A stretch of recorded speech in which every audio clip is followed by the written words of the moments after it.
Hello everyone, ಎಲ್ಲರಿಗೂ ನಮಸ್ಕಾರ. ಸ್ವಾತಂತ್ರ್ಯ ಹೋರಾಟ ಈ ಅಧ್ಯಾಯದ 4 ಅಂಕದ ಪ್ರಶ್ನೆಯನ್ನು ನಾವು ಇಂದಿನ ವಿಡಿಯೋದಲ್ಲಿ ನೋಡೋಣ. ಭಾರತದ ಸ್ವಾತಂತ್ರ್ಯ ಹೋರಾಟದಲ್ಲಿ ತೀವ್ರಗಾಮಿಗಳ ಪಾತ್ರವನ್ನು ವಿವರಿಸಿ. ಈ ಪ್ರಶ್ನೆಗೆ ಉತ್ತರ: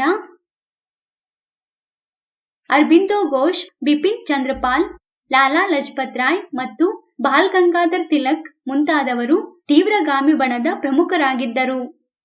ತೀವ್ರಗಾಮಿಗಳು ಬಂಗಾಳದ ವಿಭಜನೆಯನ್ನು ವಿರೋಧಿಸಿದರು. ಸ್ವದೇಶಿ ವಸ್ತುಗಳನ್ನು ಬಳಸುವಂತೆ ಅವರು ಭಾರತೀಯರನ್ನು ಪ್ರೇರೇಪಿಸಿದರು.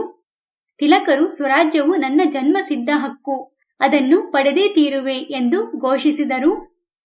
ಪೂರ್ಣ ಸ್ವರಾಜ್ಯವನ್ನು ಪಡೆಯುವುದು ತೀವ್ರಗಾಮಿಗಳ ಗುರಿಯಾಗಿತ್ತು. ಧಾರ್ಮಿಕ ಆಚರಣೆಗಳ ಮೂಲಕ ಜನರನ್ನು ಸಂಘಟಿಸಿ ಬ್ರಿಟಿಷ್ ವಿರುದ್ಧದ ಹೋರಾಟಕ್ಕೆ ಅವರನ್ನು ಸಜ್ಜುಗೊಳಿಸಿದರು. ತಿಲಕರು ಕೇಸರಿ ಮತ್ತು ಮರಾಠ ಪತ್ರಿಕೆಗಳನ್ನು ಬ್ರಿಟಿಷ್ ವಿರುದ್ಧದ ಹೋರಾಟಕ್ಕೆ ಬಳಸಿಕೊಂಡರು. ಅವರ ಕ್ರಾಂತಿಕಾರಣ ಬರವಣಿಗೆಗಳು ಜನರ ಉದ್ರೇಕಕ್ಕೆ ಕಾರಣವಾಯಿತು.